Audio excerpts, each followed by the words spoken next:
Bonjour chers élèves, merci de vous savoir nombreux devant votre écran pour une nouvelle séquence.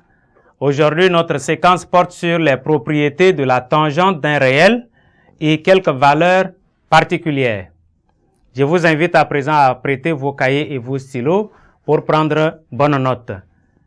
À la fin de notre séquence, chacune et chacun de vous doit être capable de maîtriser les propriétés de tangente d'un réel et les valeurs particulières. À présent, nous prenons propriété.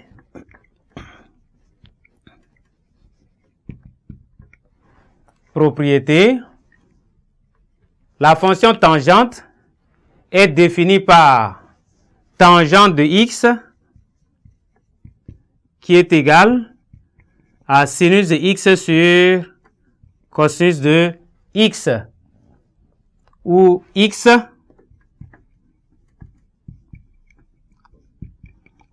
est différent de pi demi plus 2kpi avec k un entier relatif. K un entier relatif. On va marquer P1, la première propriété.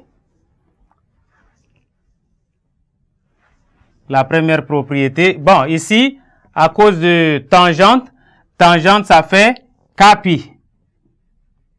Tangente, ça fait kpi au lieu de 2kpi. Maintenant, nous marquons la première propriété pour tout x appartenant pour tout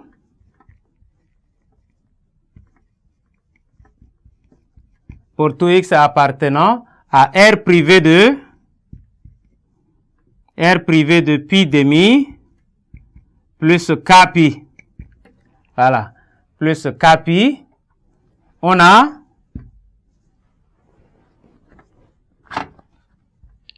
avec k un entier relatif. Nous avions tangente de moins alpha est égal à moins tangente de alpha. Ce qui traduit ici que la fonction tangente est une fonction impaire. La propriété P2. Pour la propriété P2, pour tout x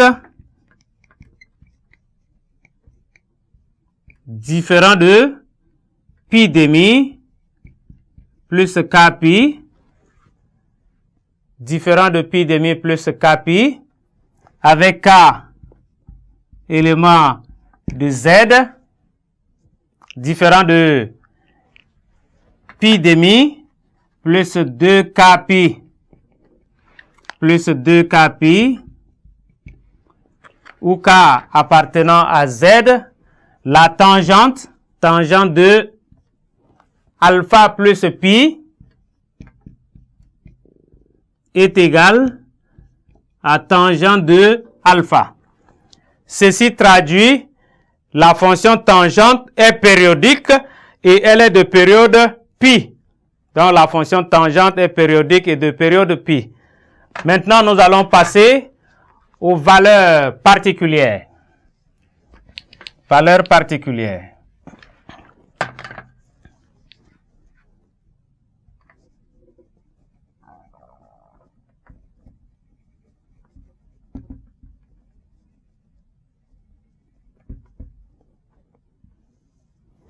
Voilà. Dans les valeurs particulières de tangente d'un réel, on détermine facilement les valeurs de la tangente pour les valeurs particulières de l'angle alpha à partir de l'identité tangente de x est égal à sinus x sur cosinus x. Nous avions eu par le passé les angles remarquables, donc nous allons reprendre ici avec maintenant les tangentes. Dans le tableau suivant, nous pouvons faire ensemble.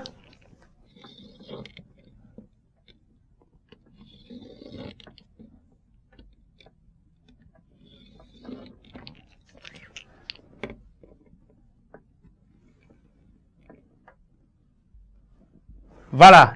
Nous avions alpha en degrés ou alpha en radians. Alpha en degrés. Alpha en radians. Et de l'autre côté, nous avions tangente de alpha. Bien, lorsque l'angle alpha vaut 0 degré ou 0 radian, 0 degré ou 0 radian, tangente en appliquant sinus sur cosinus, sinus de 0 ça fait 0 et cosinus de 0 ça fait 1 et 0 sur 1 ça fait 0. Donc tangente vaut 0. Pour l'angle alpha qui vaut pi sixième ou 30 degrés ou pi sixième, nous avions la tangente qui vaut sinus sur cosinus. Sinus ça fait 1 demi et cosinus ça fait racine de 3 demi. Et donc en faisant le rapport de 2, on obtient racine de 3 demi. Maintenant pour alpha qui vaut 45 degrés ou en radian ça fait pi quart. Tangente est égale sinus sur cosinus. Sinus ça fait sinus de 45 degrés racine de 2 sur 2. Cosinus également racine de 2 sur 2 et racine de 2 sur 2 sur racine de 2 sur 2 ça fait 1. Donc tangente vaut 1. Maintenant pour 60 degrés ou encore pi tiers. Pour 60 degrés ou pi tiers radian, cosinus de 60 degrés ça fait 1 demi. Sinus ça fait racine de 3 demi. Et donc racine de 3 demi sur 1 demi, ça fait la racine carrée de 3 pour la tangente.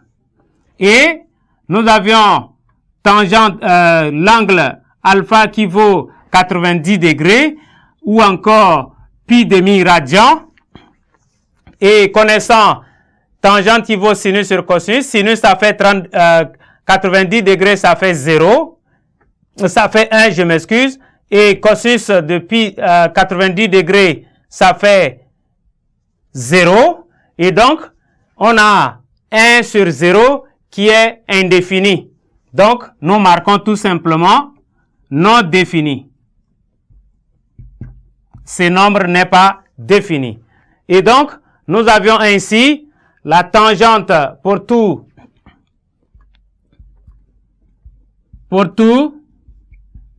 x différent de pi demi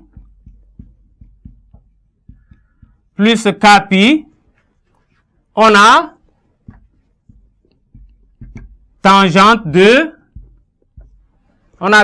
de pi demi moins x. Pi demi moins x est égal à 1 sur tangente x ou encore 1 plus tangente carré de x, c'est égal à 1 sur cosinus carré de x. Donc voilà, nous obtenons quelques formules particulières. Et merci pour votre aimable attention et nous espérons vous revoir nombreux à la séquence prochaine.